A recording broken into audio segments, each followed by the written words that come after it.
Sorry,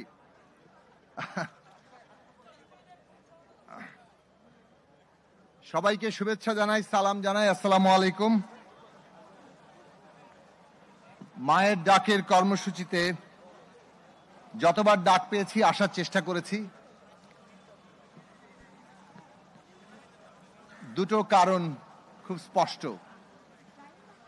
গুম পৃথিবীর ইতিহাসের সবচেয়ে নিকৃষ্টতম অপরাধ। একজন মানুষ তার স্মৃতি, তার নিশানা সবকিছু নাই করে দেওয়ার চেষ্টা করা হয়। মানুষ স্মৃতি নিয়ে বাঁচে, তার নিশানা নিয়ে বাঁচে। একটা পরিবার তার সন্তানকে গুম করে ফেলা হলো, মানে তার সমস্ত নিশানাকে নাই করে দেওয়া হচ্ছে।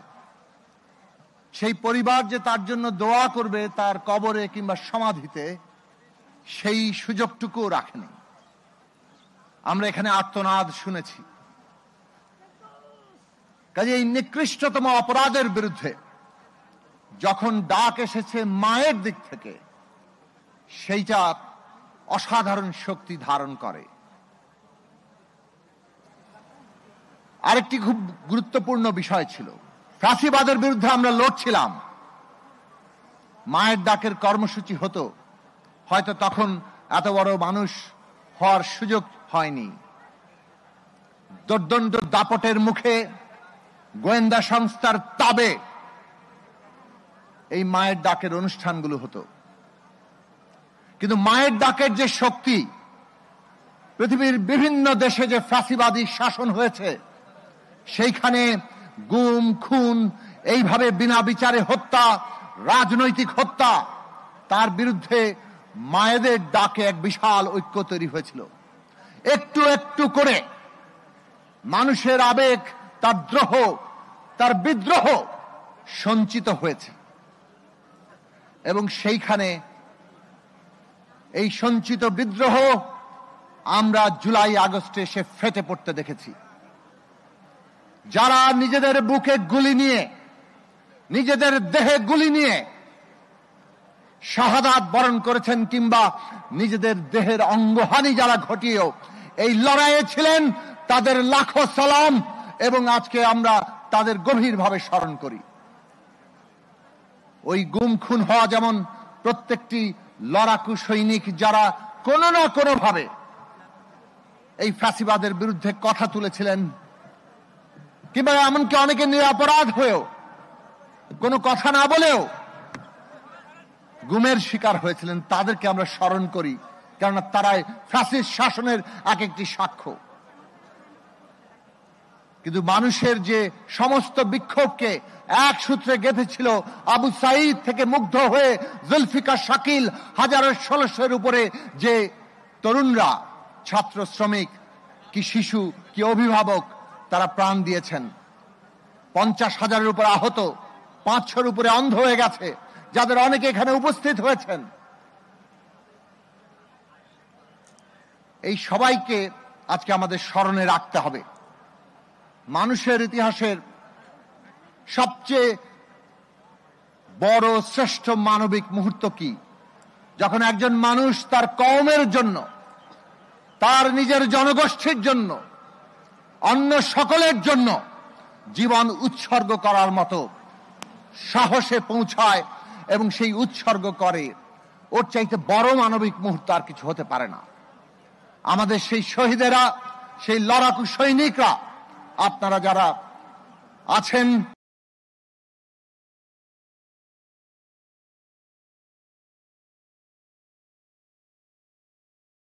তাদের প্রত্যেককে ধারণ করেই এই দেশ বারে বারে বেহাত হয়েছে, এইটা মনে রাখা দরকার। ব্রিটিশ ঔপনিবেশিক শাসনের বিরুদ্ধে লড়াই হয়েছে।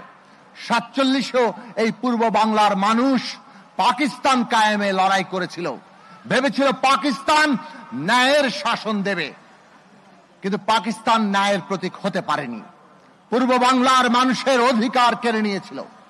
১৯৭১ সালে এই দেশের মানুষ, লক্ষ লক্ষ মানুষ প্রাণ দিয়ে সংগ্রাম করেছিল বাংলাদেশ প্রতিষ্ঠার জন্য।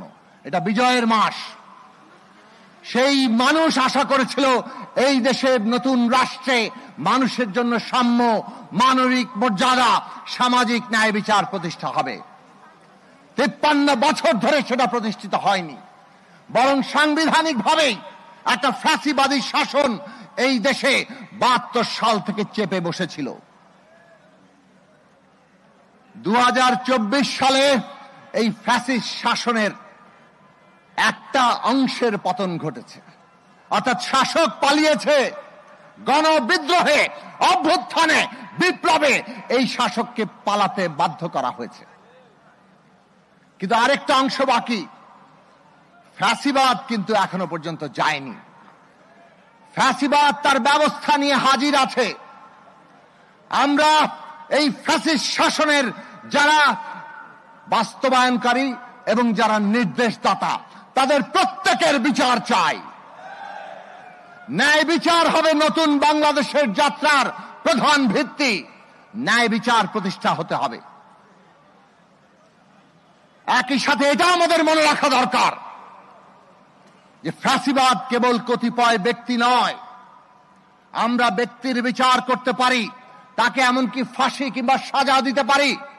মনে রাখা দরকার ফ্যাসিবাদ একটা ভাবাদর্শ, ফ্যাসিবাদ একটা ব্যবস্থা, একটা চিন্তার পদ্ধতি, এমনকি একটা রাজনীতি।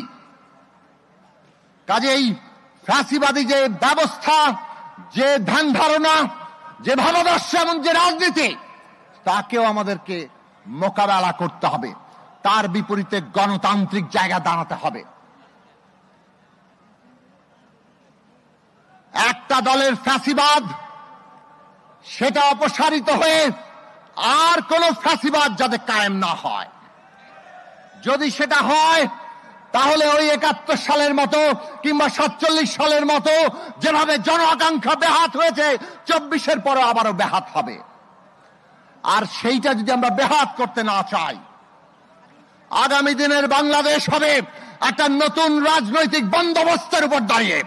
আর সেই বন্দোবস্ত গণতান্ত্রিক বন্দোবস্ত। এইটাই আমাদের 24-এর গণ অভ্যুত্থানের, 71 সালের বাংলাদেশের, 47-এর পূর্ব পাকিস্তানের মানুষের আকাঙ্ক্ষা। ইতিহাস প্রজন্ম থেকে প্রজন্মে বয়ে চলেছে। আমরা সেই ইতিহাসকে ধারণ করতে পারবো কিনা, এটাই আগামী দিনের বাংলাদেশের ভবিষ্যৎকে রচনা করবে। আর সেই ভবিষ্যৎ যদি রচনা করতে চাই, আজকে বাংলাদেশে 3টি বিষয় খুব গুরুত্বপূর্ণ। এক, এই দেশের সার্বভৌমত্বের প্রশ্নে বাংলাদেশের সকল মানুষের ঐক্য তৈরি করতে হবে। ভারত যতই আমাদেরকে রক্তচক্ষু দেখাক কিংবা ওই পতিত ফ্যাসিস্ট শেখ হাসিনার পক্ষাবলম্বন করে বাংলাদেশে তাদের নানা ধরনের ষড়যন্ত্রকে সহায়তা করুক, আমরা যদি ঐক্যবদ্ধ থাকি, দুনিয়ার কোন শক্তি নাই বাংলাদেশকে পদানত করে। আমাদের তরুণরা সেটা দেখিয়ে দিয়ে গেছে। কাজী ফ্যাসিবাদ যদি থাকে, তারা মানুষকে বিভক্ত করে। আমরা যদি জনগণের ঐক্য প্রতিষ্ঠা করতে পারি, তাহলে আমরা আমাদের সার্বভৌমত্ব রক্ষা করতে পারবো। আর জনগণের ঐক্য প্রতিষ্ঠিত হয় গণতান্ত্রিক ব্যবস্থার মধ্য দিয়ে। সেইটা আজকে বাংলাদেশে প্রমাণিত হয়েছে। একটা গণতান্ত্রিক যাত্রার মধ্যে আমরা আছি। সেই যাত্রাকে ধ্বংস তারা করতে চায়। আমাদের সবার সেই গণতন্ত্রকে রক্ষা করা দরকার। ওরা আমাদের বিরুদ্ধে ষড়যন্ত্র করছে। এই দেশে মুসলমান, হিন্দু, বৌদ্ধ, খ্রিস্টান, বাঙালি, চাকমা, মারমা, সকল অন্য জাতির মানুষ, নারী, পুরুষ কিংবা অন্য লিঙ্গীয় পরিচয়, তারা নানাভাবে এমন একটা পরিস্থিতি তৈরির চেষ্টা করছে যাতে বাংলাদেশ, এইখানে কোন সংখ্যালঘু ধর্মীয় কিংবা জাতির মানুষ নিরাপদ নয়, এইখানে নারীরা নিরাপদ নয়, এইটা তারা প্রমাণ করতে। আজকে বাংলাদেশের সামনে সবচেয়ে বড় চ্যালেঞ্জ, আমরা বাংলাদেশকে সকল ধর্মের, জাতির, লিঙ্গীয় পরিচয়ের মানুষের জন্য নিরাপদ জায়গা করতে পারবো কিনা। এইটা যদি ব্যর্থ হই, আমাদের 24-এর আকাঙ্ক্ষা ব্যর্থ হবে। কোনোভাবে আমরা যাতে সেটা না ভুলি। প্রতিদিন, প্রতি মুহূর্তে ষড়যন্ত্র হচ্ছে সারা দুনিয়ার সামনে বাংলাদেশকে সেইভাবে রক্ষার। চট্টগ্রামে আমরা দেখেছি কিভাবে একজন আইনজীবীকে হত্যা করে একটা সাম্প্রদায়িক উস্কানি তৈরি করা হয়েছে। চট্টগ্রামের মানুষ সেই উস্কানিতে পা দেয়নি, ধৈর্য, সম্প্রীতি আর নিরাপত্তার জায়গা দাঁড়িয়েছে। ওইটাই এখন বর্তমান বাংলাদেশের শক্তি। আসুন সকলে মিলে সকল ষড়যন্ত্র এবং উস্কানি নস্যাৎ করে দেই। সাম্প্রদায়িক উস্কানির বিরুদ্ধে সকল মানুষের নিরাপত্তা, মর্যাদাকে আমরা সামনে ধরি। সেটাই আমাদের বাংলাদেশের ভবিষ্যতের যাত্রাবিন্দু হবে। এই ভবিষ্যৎ বাংলাদেশ যদি আমরা করতে পারি, তাহলে আমরা এই যে আজকে অসত্য, এই অসত্যকে মোকাবেলা করতে পারবো। যতই তারা মিথ্যা প্রচারণা করুক, যতই তারা মিথ্যার যুদ্ধ চাপিয়ে দিক, সত্যের প্রকৃত বাস্তবতা তুলে ধরে আমরা বাংলাদেশের মাথা দুনিয়ার বুকে উন্মোচন করতে পারবো। আজকের দিনে 10 তারিখে আন্তর্জাতিক মানবাধিকার দিবসে ওইটাই হচ্ছে সবচেয়ে বড় জায়গা, যে অসত্যের বিরুদ্ধে আমরা সত্য নিয়ে দাঁড়াবো। আমরা সাম্প্রদায়িক উস্কানির বিরুদ্ধে সম্প্রীতি এবং আমাদের সকল নাগরিকের নিরাপত্তা নিয়ে দাঁড়াবো। আমরা ফ্যাসিবাদের বিরুদ্ধে গণতন্ত্র নিয়ে দাঁড়াবো এবং তার মধ্য দিয়েই এই দেশের সার্বভৌমত্ব রক্ষা করে বাংলাদেশকে এগিয়ে নিয়ে যাব। ওই প্রশ্নে আমরা বাংলাদেশের মানুষের ঐক্য তৈরি করতে চাই, যে ঐক্য এই দেশের একটা রাষ্ট্র ব্যবস্থা তৈরি হবে যার প্রত্যেকেই তার অংশীদার মনে করবে। সমস্ত অপরাধীদের বিচার হবে, কিন্তু বাংলাদেশের মানুষ যাতে একই রাজনৈতিক ব্যবস্থায় তার অংশীদার মনে করতে পারে। মনে রাখবেন, সেইটাই বাংলাদেশের উন্নতির, বাংলাদেশের সার্বভৌমত্বের গ্যারান্টি। ফাঁসিবাদীরা যে বিভাজনের পথ নিয়েছে, আমরা সেই বিভাজনের পথে পা দেব না। সেইটাই বাংলাদেশের ভবিষ্যৎ দিশা। সেই দিশায় আমরা এগোবো। আপনাদের সবাইকে ধন্যবাদ। মায়ের ডাককে আবারও ধন্যবাদ এখানে আমাকে আমন্ত্রণ জানানোর জন্য। সবাইকে সালাম।